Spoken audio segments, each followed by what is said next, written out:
tal, amigos? ¿Cómo están? Buenas noches, bienvenidos a una nueva edición de En Portada. ¿Qué tal, Verónica? ¿Cómo están? Mario, vamos a saludar también a nuestros invitados. Claro el doctor Gonzalo García Núñez, aquí le damos las buenas noches. Recién está con nosotros en el programa por primera vez. Él es precandidato de Únete por la Democracia. De Unidad Democrática, en realidad creo que es el nombre que tienen. Más amplio todavía. Mucho más amplio. Muy bien, ya vamos a hablar en extenso sobre ello. Y también al doctor Fernando Altuve, como está, analista político. Y el cambio, el ex candidato, ya no candidato. Ya no, ex candidato, ex congresista. Sí. Nunca se sabe. Es uno de los ex-men. La vieja gloria parlamentaria. Un poco más de respeto, un poco más de respeto. Muy bien. Bueno, vamos con el primer tema. ¿Qué es lo que dicen acá nuestros invitados? No, yo creo que suena muy feo cuando dicen que se han opuesto a la democracia interna y todo lo demás. Pero a ver, vamos por partes en todo esto. Yo estoy a favor de la eliminación del voto preferencial. Pero no puede ser posible que a partidos políticos que no son financiados por el Estado les pongan la obligación de tener que hacer una elección interna con supervisión imperativa de la OMPE. Eso no puede ser. Si a ti te paga el Estado, te da dinero, entonces te pone obligaciones. Pero si tú eres una entidad privada, tú tendrás la libertad de escoger los mecanismos de democracia interna que tú quieras escoger. Entonces le das una bandeja por asamblea, por no asamblea, por voto universal, por no voto universal, como hoy día señala la ley. Pero tú no puedes decir el voto preferencial a cambio de que tú aceptes una intervención. No es lógico. Lo que está en debate y lo que la ciudadanía quiere, creo yo, es quitar el voto preferencial, no condicionarlo. Entonces, aquí te están jugando una cosa que no es totalmente clara. Te están dando una cosa que la gente quiere a cambio de una intervención. Si te van a dar dinero y te van a financiar, entonces yo entiendo la intervención. Pero si no, que te dejen una opción, una bandeja de opciones. Hay partidos que están haciendo sus elecciones abiertas para todos, otras que las quieren hacer solo para sus militantes, otros por asamblea. Eso yo creo que es legítimo. Bueno, yo respaldo plenamente el proyecto del Jurado Nacional de Elecciones en materia de reforma electoral. Creo que comprende esta lógica que tú has sugerido en cierta manera, ¿no? Tener alguna cosa, un menú. Exactamente. Pero en este punto respaldo plenamente a Rosa Mavila. Creo que sí, efectivamente, tiene que definirse el debate, ¿no es cierto?, y votarse lo que es un criterio que está entre la reforma. Y luego podemos perfeccionar los detalles. El ejemplo de mi colectividad política es: vamos a hacer una elección universal, abierta, directa, secreta, para que cualquier ciudadano con su DNI vaya y vote. Y de ese resultado se respetará una jerarquía que es el de la votación, que es la democracia interna.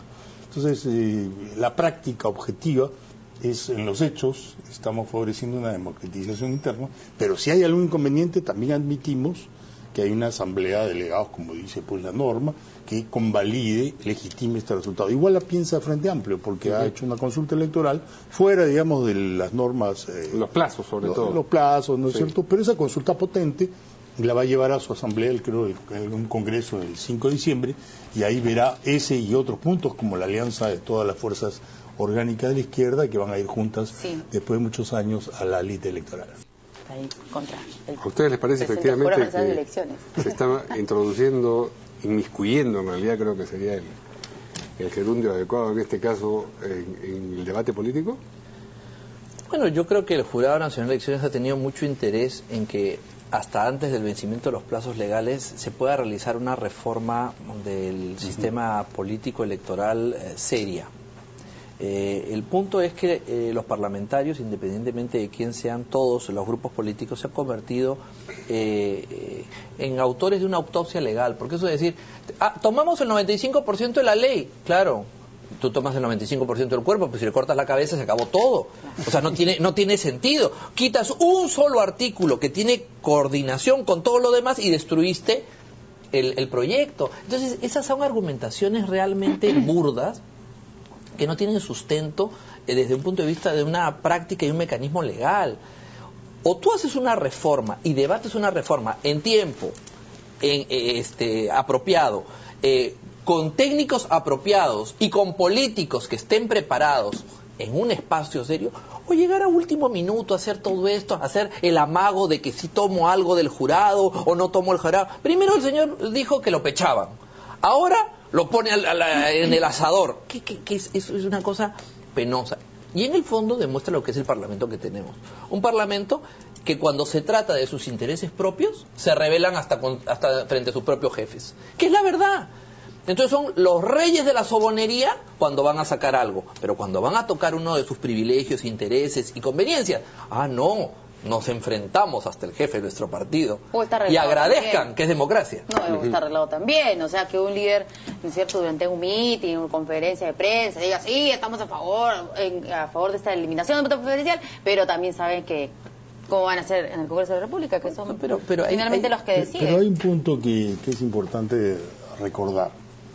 Este trabajo de reforma del sistema político electoral no data pues efectivamente de ayer, no data tampoco del actual presidente del jurado, tiene precedentes en los anteriores que presentaron sendos proyectos. Viene pues va decantándose la experiencia electoral, surge en un país tan complejo y diverso como el nuestro, hay diversas formas de expresarse electoralmente, y esta experiencia va decantándose y debe suponerse que el Parlamento debe sancionar, ¿no es cierto?, estos estudios, datos que previenen el poder electoral. Y ahí el problema de los plazos es vital. O sea, estamos a 6 meses del proceso electoral nacional, presidencial, y se quieren cambiar la regla de juego, e inclusive se quiere hasta excluir por los mecanismos electorales a algunas formaciones políticas que están actuando en el campo electoral. Entonces se mezcla, ¿no?, la coyuntura con lo que es un estudio que debe ser meditado y consensual, porque si hay algo que tiene que ser por definición consensual son las reglas de un proceso electoral. Entonces yo creo que ahí efectivamente hay que recordar, si hay trabajos meditados, hay que aplicarlos en plazos oportunos. Y luego toda esta discusión me parece partisana, una discusión de estilos, y también de repente ahí hay varios reeleccionistas en medio del camino, entonces no sabemos realmente a qué propósitos exactos obedece el propósito de reforma. Lo cierto es que ha sido un campo más de confrontación entre el oficialismo y la oposición. De hecho, hoy, después de este debate entre el congresista Otárola y el congresista Mulder, que ambos estaban prestando declaraciones a la prensa, se estableció una confrontación que creo que hemos recogido. Me voy a reír en tu cara, le dice. Estaban en el recreo, ¿no? En la cara no, como decía antes. Bueno, defender que Nadine Heredia ha sido elegida democráticamente en el Partido Nacionalista. Recuerdo yo que en su momento nadie supo explicar exactamente, y creo que los estatutos del Partido Nacionalista, de repente ahí nos podrá ayudar el señor Gonzalo Guerra García. ¿Qué decían los estatutos? Creo que no es necesario que elijan, creo que es por asambleas, o que una... Gonzalo Guerra García seguramente la puede ayudar. Pero Gonzalo García Núñez no. No hay nada que Vamos a llamarlo por teléfono. Bueno, eso queda para el anecdotario. Está bueno. Yo creo que hay efectivamente... pero en el 2006 usted no fue en la plancha. No, yo no, en la plancha, pero yo no era afiliado a ningún partido. Fui invitado, convocado, preparé la gran transformación, entregué el producto, 6,5 millones votaron por ese producto, y luego, viendo cómo evolucionaban las cosas, tomé el camino que me correspondía para la experiencia política, como bien conoce mi fraternal amigo de tantos años. Usted no sabe cómo eran los estatutos del Partido Nacional. Pero debo suponer que eran como parecidos a la elección de la República Popular del Norte, de Corea del Norte.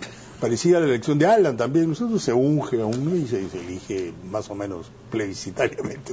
Aclamación. Que es un mecanismo en el que hasta las pifias son interpretadas como votos a favor, ¿no? Además se levantan todos al mismo tiempo, ¿no? Esta cosa es normal. Los que están a favor y en contra. Los otros tenemos que pasar, yo tengo 7 precandidatos de competidores. Son 7. Bueno, vamos a hablar en el siguiente tema sobre eso.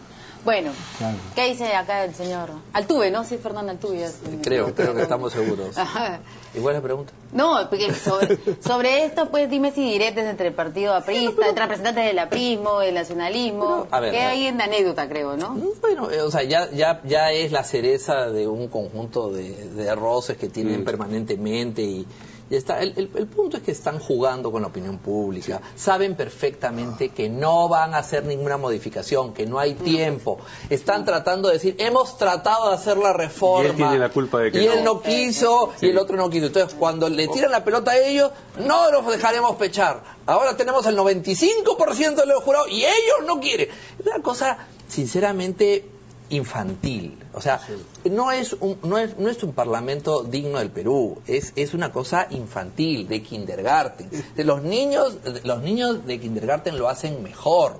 porque además tienen gracia. Entonces, hay que... claro, esto es pues son ridículo. Más transparentes. Son transparentes.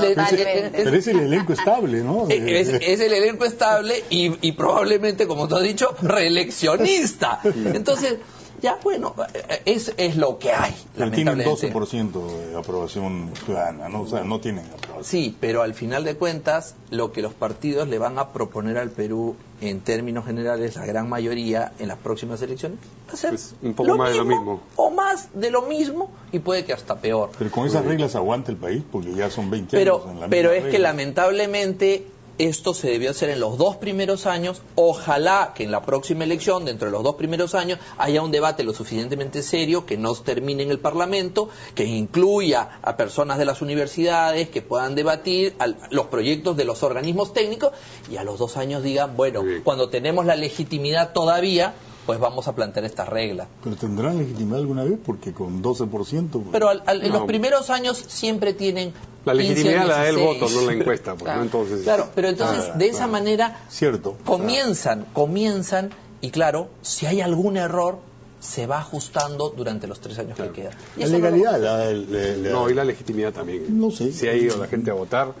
por lo menos tiene más legitimidad. Mientras sea obligatorio, comprenderás que es bien difícil. Por supuesto, mucho más representativo sería que fuese espontáneo, pero más representativo voluntario. que la encuesta. Las encuestas 1293 no habla por país. Así es. Bien, vamos a la pausa y regresamos con lo que ha dicho Fuerza Popular sobre la investigación que le está haciendo nuevamente el Ministerio Público por el presunto delito de lavado de activos en la campaña del 2011.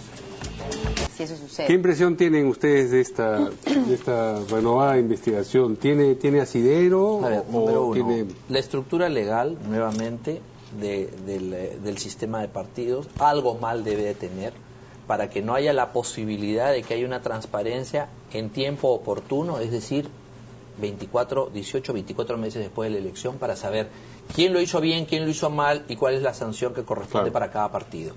No puede ser posible que estén sacando un conjunto de denuncias cuando faltan 6 meses para una elección sobre una elección que ha pasado hace 4 años. Trátese del partido que se trate. Y por último, a uno le descubren unas cosas y unas acusaciones hace tiempo, parecen ciertas, y ahora le echan la culpa al otro. O sea, eso de y tú más, y tú más, y tú más, y tú más, tiene harto a todos los ciudadanos. Están desesperados de ver que en vez de mejorar sus organizaciones, lo que hacen es tratar de tirarle lodo a la otra. Así no hay ningún tipo de respeto por la política, por los políticos y por los partidos. O sea, ¿creen que van a ser mejor porque ataquen más o porque tiren más lodo? No, empeoran la situación. Pero, al final de cuentas, ¿dónde está la falla? En el mecanismo político electoral que no permite plazos preclusorios para poder hacer las investigaciones, identificar responsabilidades y sancionar. No hay.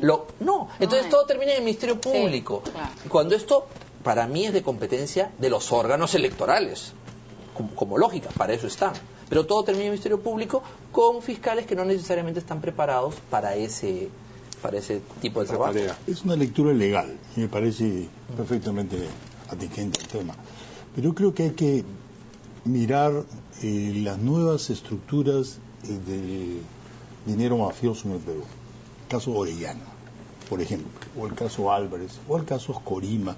Y la lista es grande de lo que llamaríamos redes mafiosas que tienen ahora una articulación casi todas con partidos políticos. Y transversal. Y es transversal. Entonces, si uno lee el informe de inteligencia financiera sobre el caso Álvarez, se encuentra que tenía, por ejemplo, parlamentarios comando, ¿no es cierto?, que tenía una estructura financiera, una de seguridad, Nolasco, muerto, y hay una lista grande, mediática, en fin, era una estructura de poder.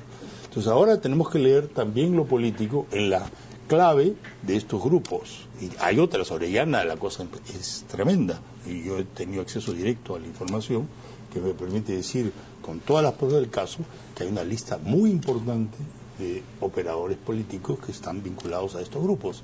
Entonces, aquí hay otro filtro que es conveniente mirar, además del jurídico legal, porque se carece una ley de financiamiento de los partidos que sea suficiente, como bien lo has planteado, para evitar que esta circunstancia se repita, inclusive los plazos. Nosotros no vamos a esperar la puerta de una elección para empezar a discutir el tema. Además, el delito de lavado de activos se ha modificado, como ustedes saben, con un decreto, y ahora lo principal es la fuente, y lo que sigue son los cheques de gerencia y luego el destino de los cheques de gerencia en los circuitos de lavado. Entonces, la mirada, esta es económica, ya no tanto legal, creo que haría que se mejore la lectura de estos fenómenos nuevos y estemos muy alertas, porque yo creo que está apareciendo la nariz de plata que viene de sectores vinculados a los circuitos de la droga.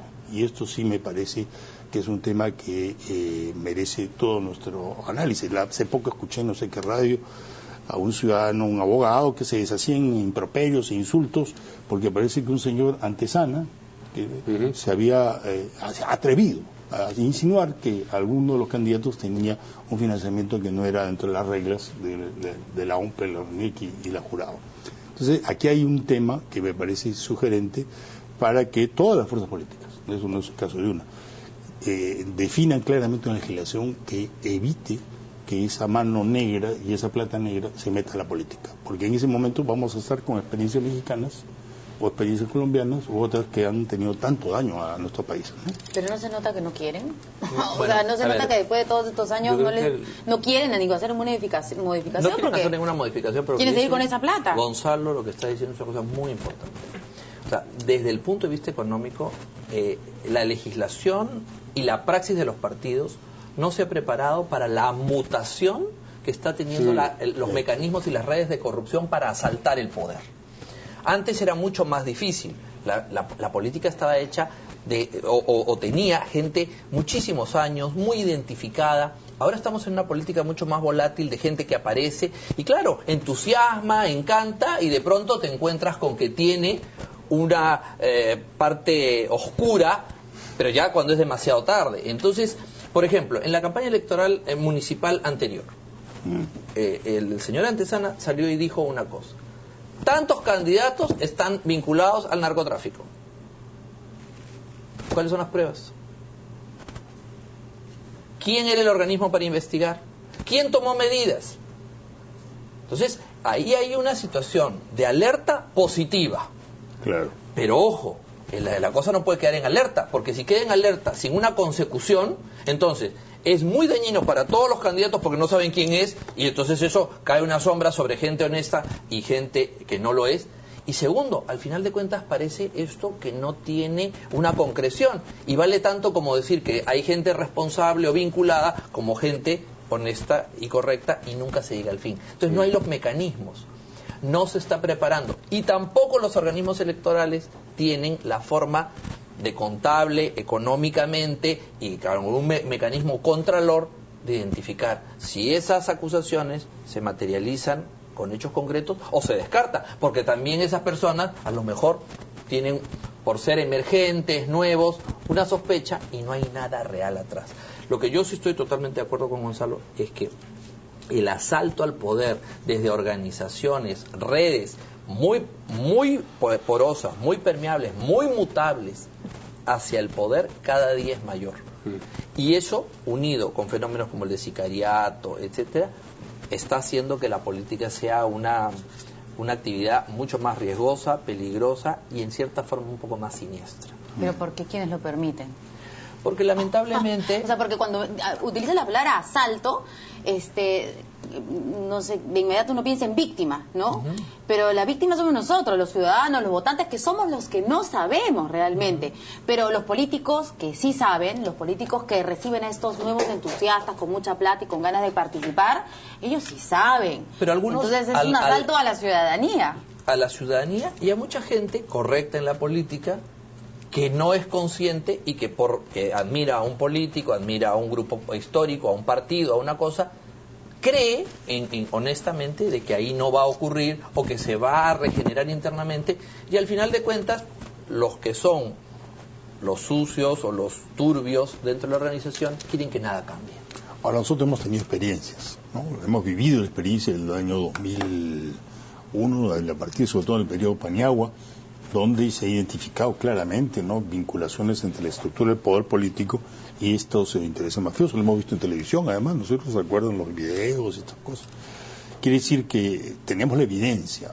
Lo que nos falta, creo yo, es el nuevo acuerdo, un acuerdo refundacional, un acuerdo constitucional, para darnos todos los instrumentos y herramientas para combatir esto que se vuelve una cuestión prioritaria. Yo diría, acompañando al tema de la seguridad interna, evidentemente la cuestión de la lucha contra el narcotráfico tiene toda la prioridad. Yo lo he vivido en la Comisión Coordinadora de Lucha contra la Corrupción. Presidí un organismo de Estado, que éramos 30 instituciones, tanto públicas como de carácter privado, y descubrí claramente todos los bloqueos que hay por la carencia de un acuerdo objetivo que parta de normas, de reglas, que sean regulables y que permitan diseñar una orientación de lucha contra la corrupción, y sobre todo descentralizada y en ámbitos específicos del país. Muy bien, vamos a una nueva pausa y vamos a regresar con los partidos, o la información de los partidos que, aunque todavía no tienen sus candidatos definidos a través de procesos internos, ya han establecido una fecha para hacerlo, entre ellos la organización política a la que pertenece el señor Gonzalo García Núñez y que va a tenerlo como precandidato. Volvemos con eso. Muy bien, los partidos y organizaciones políticas en general que quieran participar en los comicios presidenciales tienen hasta el 21 de diciembre para elegir, de la manera establecida por la legislación electoral, a sus candidatos. Por este proceso, en realidad, solamente ha pasado el APRA, que sorpresivamente eligió a Alan García como su candidato. Primicia chicherita. Sí, y el Frente Amplio, que no lo hizo dentro de los plazos, pero ha dicho que va a consagrar, digamos, a quien resultó triunfadora en ese proceso interno, a la señora Verónica Mendoza, como su candidata legítima a la presidencia. Todos los demás, y se calcula que puede llegar a haber entre 11 y 12 candidatos presidenciales, no están todavía elegidos. Sin embargo, Acción Popular, Perú Posible, Alianza para el Progreso y Unidad Democrática han establecido fechas, todas ellas en noviembre. Y bueno, Unidad Democrática es particularmente interesante porque tenemos aquí a uno de los precandidatos. ¿Es qué día de noviembre? ¿El 29 de noviembre? 29 de noviembre, a partir de las 9, votando por el 9, viendo los resultados a las 9 de la noche. Ya venía con toda su propaganda lista. ¿Usted sería candidato por cuál de las organizaciones que integran Unidad Democrática? ¿Cómo es? Explíquenos. Estamos articulados en UNETE, 4 bloques, Ciudadanos por el Cambio, esta Fuerza Social, los vinculados a la CGTP y a SUTEP del Partido Comunista, luego Roja. Sí, ellos son, todos me respaldan, sí, hasta ahora, ¿no? Salvo mejor, no, me respaldan finalmente. Luego, Democracia Directa es la institución política que nos ha dado la posibilidad de participar en el proceso. Los ex-fonavistas, o el ex-movimiento de los fonavistas. Claro, ya ahora es ex, efectivamente, ¿no? Andrés Alcántara, que también es ingeniero, como en mi caso, y ha sido dirigente estudiantil cuando yo era joven. O más joven, digamos. ¿Tiene él algún, digamos, pasado partidario? Sí, yo creo que él ha sido un hombre de izquierda, pero no podría decir de qué partido. ¿Qué partido? No, yo lo recuerdo como dirigente estudiantil muy hábil. Era presidente del Centro de Estudiantes de Ingeniería Industrial de la Universidad, no, de Huacho. De Huacho, sí. Okay. Luego, ellos son los que tienen la inscripción. Sí, bueno, ahora todos tenemos, porque ellos cambiaron sus estatutos y se ha creado la Unidad Democrática, que participamos todos con una correlación de un pesaje de fuerzas. ¿Y el señor Tejada? Sergio Tejada. Es del tercer grupo. No, está dentro del grupo con el BNP. Él tiene un bloque Nacional Popular. Y está articulado este grupo. Estamos en conversación a través de nuestra comisión de enlace con otras fuerzas políticas, con varios movimientos regionales que ya han acordado sumarse, y 2 fuerzas políticas, una en diálogo abierto con el Frente Amplio, donde hemos, tanto el sector Sembrar, se llama el sector de Verónica Mendoza, Verónica, y de Marco Arana, que es el sector de Tierra y Libertad. Este bloque con los cuales esperamos... pero primero van a pasar por su propio proceso interno. Nuestro propio proceso. De acuerdo con a esos reglas, 3 candidatos hasta el momento de la lista. 7, pero ha mencionado usted 3. Sergio Tejada, usted, el señor Andrés Alcántara. Sí, una ingeniera cusqueña, un ingeniero también chipana de Tacna, el ingeniero Cárdenas Bartra, que es de San Martín. Se acaba de inscribir, está inscribiéndose en este momento el hijo menor del expresidente Velasco, Javier Velasco, pedido inscripción. ¿Es que era diplomático? No sé exactamente su rol, creo que no. Pero creo que no. Yo también creo que es una persona... Sobrino, el diplomático era el sobrino. El sobrino, okay. ¿No es cierto? Y este conjunto de fuerzas coagula, digamos, en un solo programa, un proyecto, y vamos a elegir democráticamente, con voto ciudadano, quién nos va a representar políticamente en el proceso electoral nacional a la presidencia. El 20 de diciembre hacemos elecciones igual para los candidatos parlamentarios. Entonces se presentarán los que quieran formularlo con acuerdo de sus fuerzas políticas o como lo quieran presentarse, y tendremos la lista parlamentaria. Pero ¿qué ocurre si es que, por ejemplo, eligen a un candidato ustedes y Verónica Mendoza ya está elegida en el Frente Amplio, sí, y luego llegan a un acuerdo? ¿Cómo les dicen a sus votantes, porque uno solo podrá ser el candidato presidencial? Te pedimos que votases por un candidato, pero ¿sabes qué cosa no va a ser? Va a ser este otro candidato, hemos llegado a un acuerdo entre las cúpulas, sí, y tú que votaste por Verónica Mendoza, pues ahora tendrás que claro, por eso jugar con este otro candidato de... Totalmente atinada tu observación. Sí. Por eso hemos sugerido que primero hay una discusión de orden programático. Entonces, tenemos el programa verde de Frente Amplio, el programa, iba a decir rojo, pero es más bien tenue, de UNET y de las otras fuerzas, y estamos en un proceso de aproximación en diferentes aspectos. Entonces, hemos encontrado, por ejemplo, en materia de política económica, una coincidencia casi milimétrica, porque no hay... ¿Dónde está la variante? Una es el tema verde, el tema ecológico, el grado. Ellos son ecológicos radicales. Bueno, eso es una cuestión que podemos... El otro tema es el concepto de extractivista. Entonces nosotros creemos que podemos desarrollar la industria eslabonada, la minería, la pesquería, al fin, los recursos del turismo, etcétera. Ellos tienen una posición más ceñida a que lo principal es la remediación ambiental y evitar que existan circunstancias que afecten al medio ambiente. Bueno, ahí hay cuestiones de matices técnicos también. Ese es el trabajo de aproximación. Una vez que tengamos programa conjunto, tenemos propuesta política cercana, conjunta, puede haber diferencias, pues somos un frente al final, vemos el tema de candidatos como un acuerdo político. Ellos tienen muy libre su posibilidad de acordar, porque ellos han hecho una consulta, han consultado y le han dicho, ese debe ser, pero no es un mandato, no es vinculante. En el caso nuestro vamos a elegir, ¿no es cierto? Puede salir a Andrés Alcántara, de repente sale, él llevará el programa y verá de las alianzas políticas. Si me toca a mí, de igual manera seré portavoz de una alianza muy amplia. Pero lo importante es lo siguiente, toda la izquierda junta, y luego hay 14 movimientos de centro y de derecha que se están dividiendo cada vez más y que han entendido ahora sí que necesitan unirse. Claro que tienen sus dificultades. El matrimonio entre el PPC y el APRA es complejo, por más que baile marinera, digamos, ¿no? Pero disculpe, no, pero las ideas pueden debatirse, puede conversarse, pero las personas, cómo se debaten, cómo se conversan, cómo se unen. O sea, tenemos por un lado a Verónica Mendoza, que es lo que está preguntando Mario, y por otro lado, de repente, lo tenemos a usted, al señor Gonzalo García Núñez. Perfecto. Entonces, se unen. Ok, uno tiene que ser el candidato presidencial. Que decline ella. ¿Quién declina? Ella. O sea, ¿por qué ella? No, pues yo creo que gane Gonzalo.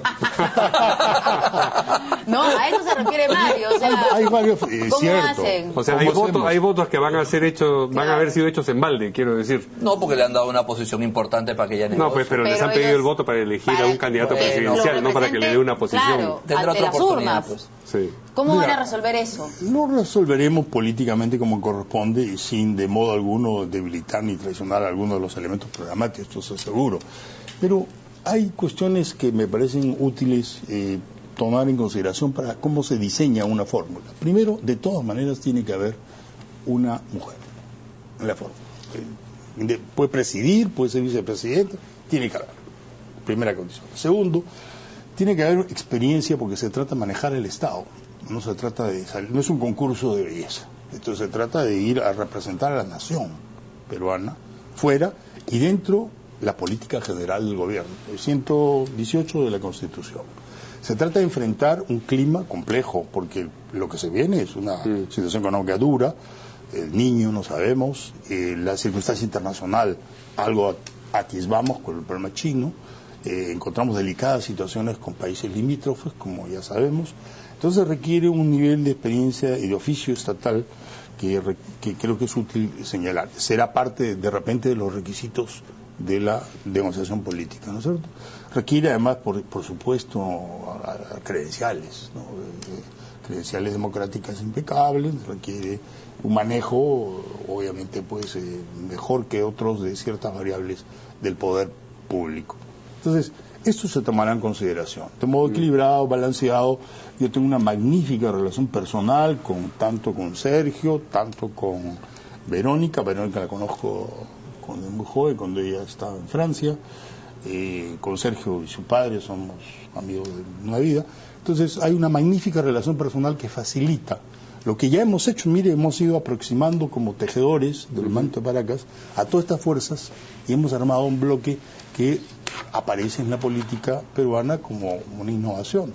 Entonces la capacidad de coaligar, de unir, también a veces hay que destejer, como el caso pues de nuestro amigo que hay que destejer y pero representa un sector de izquierda también. Bueno, dentro de los militantes honestos del Partido Humanista hay gente de primera calidad. Yo tengo muy buenos amigos ahí. Yo creo que es cuestión también de repente de percepción. Guerra García va a ser, ya que mencionó el apellido, sí, va a ser un candidato de izquierda también, ¿o no? Yo creo que Gustavo, porque son varios hermanos. No, el Nano Guerra García. Nano es el primo. El que va a ir por el Partido Humanista. Pues. Bueno, no sabemos si irá, yo no puedo aventurarme de opinar por otra entidad. No sé, pero usted lo entiende como un potencial candidato izquierdista. Yo lo conozco desde muchos años, él trabajó como director oficial del diario El Peruano en el periodo de los años 90, luego estuvo en SUNAT como representante digamos, para poder seguir a los pequeños y medianos empresarios. Una función que evidentemente no siempre es bien apreciada por lo que son sujetos, ¿no? Objetos, sí. Objetos o sujetos, claro. Más sujetos que objetos. Sujetos porque los sujetan. Entonces, claro. Sujetos acotados. Pero hay que admitir, yo creo con serenidad, de que todos tenemos derecho a una rectificación política. Si están abiertas las puertas, pues si él quiere trabajar con nosotros, encantados. Pero algo querrá decir sobre esto que... ¿Qué le parece toda esta unión de la izquierda? Me parece bien, si han llegado a tener un acuerdo, si están todos amigos y todo lo demás, me parece muy bien. Yo apoyo a Gonzalo, quiero que Gonzalo gane y que arrase con todos los ¿Va a ir a votar a las elecciones internas? No me han invitado. No, dice que es abierto a todos los ciudadanos. Pero me tienen que invitarme. Pero yo personalmente iré a buscarlo y llevarlo a la mesa de votación.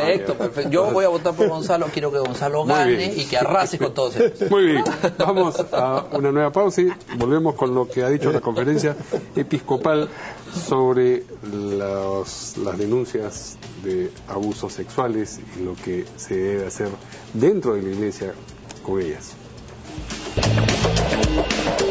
Muy bien. La conferencia episcopal peruana ha exigido a los responsables de las instituciones pertenecientes a la iglesia no ocultar los abusos sexuales y denunciarlos oportunamente ante las autoridades del ámbito civil y también eclesiástico. Y esto ha sido a través de un comunicado. Los obispos peruanos han marcado distancia frente a los hechos contenidos en las denuncias contra el fundador del sodalicio, Luis Figari. Bueno, ¿qué es lo que tiene que decirnos acá el doctor Altuve, que nos dice que él es abogado, ¿no es cierto? Sí, abogado Pedro Salinas.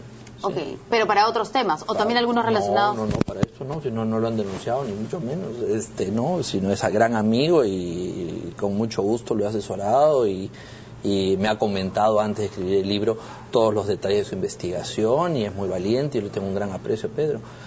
Yo sinceramente creo que esto es una situación tremenda en la iglesia, no solamente este caso particular, sino todos los casos. Yo soy una persona muy clara en esto, probablemente muchos no compartan la opinión conmigo, pero yo creo en la pena de muerte para aquellos que son asesinos y violadores de menores.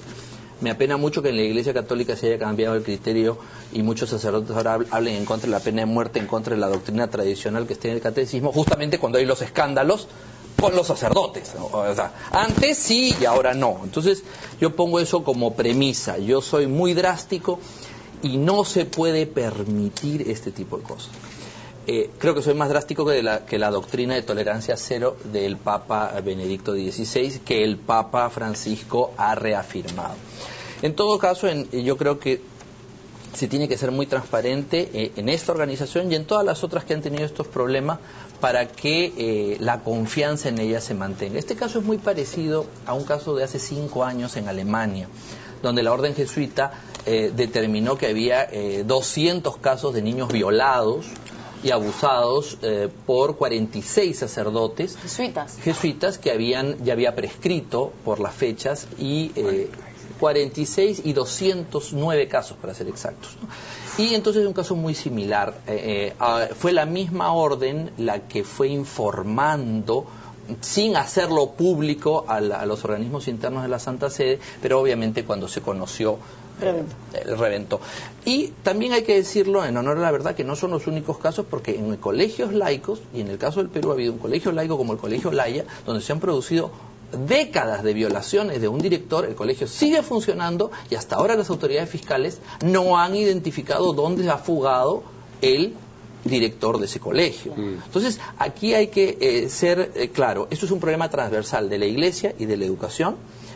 Porque sea transversal no exime de la responsabilidad de identificar, acompañar a las víctimas y sancionar a los responsables, si no legalmente, moralmente. Yo lo ubico el tema en un nuevo tiempo de la Iglesia mundial. Creo que el Papa argentino es un momento muy especial en la historia misma de la Iglesia.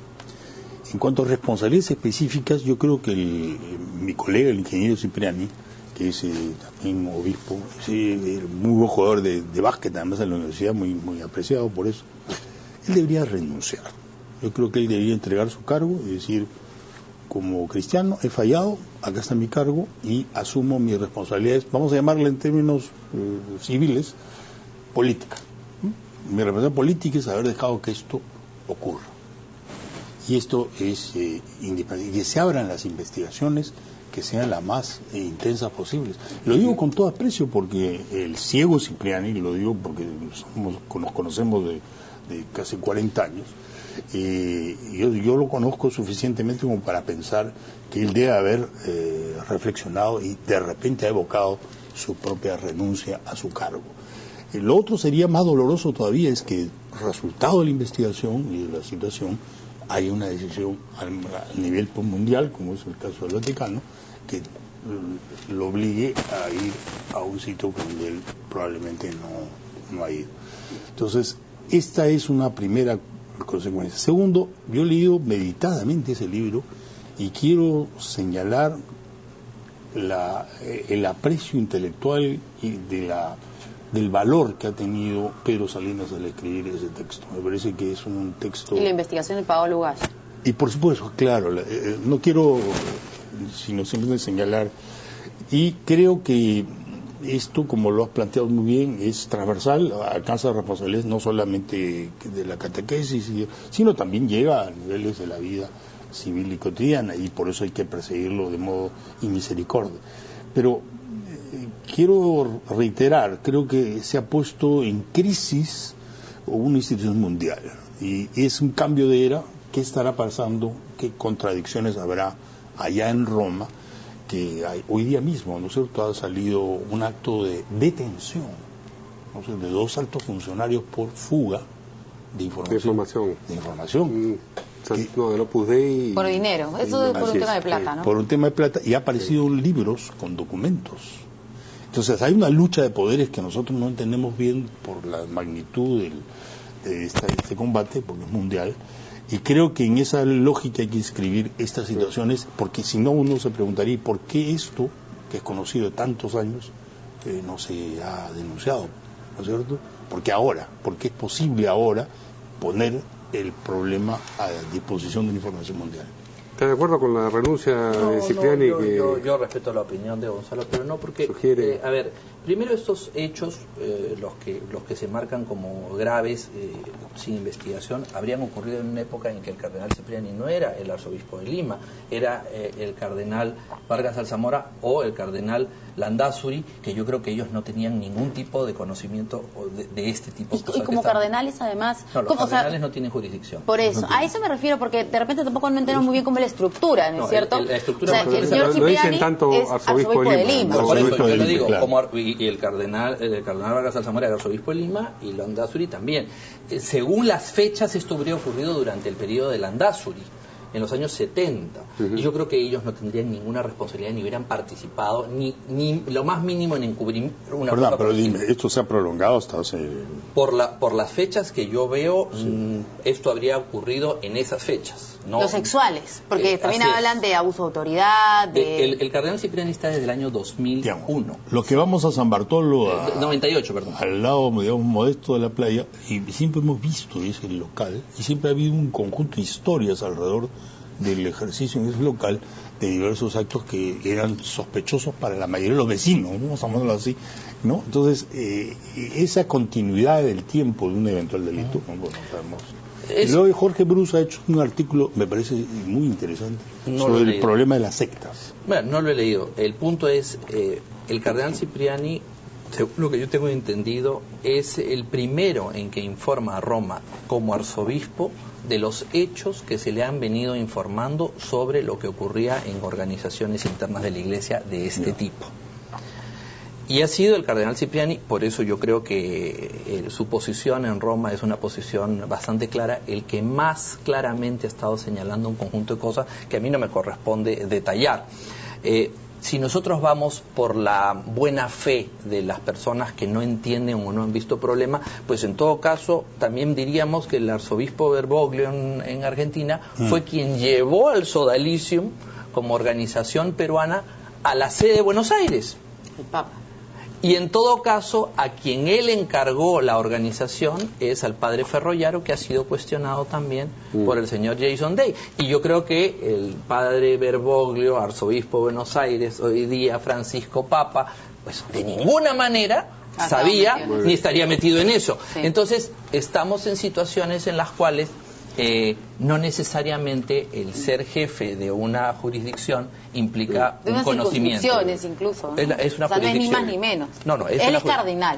No, él es cardenal. Es arzobispo, eso lo dice en tanto arzobispo de Lima. Arzobispo representante. Solo para terminar, me sorprendió que el Ministerio Público, que se tomó una foto con Pedro Salinas y Pablo Gas, el fiscal de la Nación, ¿no? Según el abogado, dice que no tienen el libro. O sea, las denuncias que aparecen en el libro no las tienen, solamente hacen referencias a algunos datos periodísticos, nada más. Pero lo importante que, por favor, es que adjunten la documentación. Sí, ni libro ni artículos son todo, fundamentos. ¿no? Claro, todo, pero lo importante es la documentación que sustente. Pero en cualquier caso es importantísimo tema que hay que seguir trabajando. Vamos a hacerle seguimiento. Muchas gracias a nuestros invitados. A ustedes. Chao.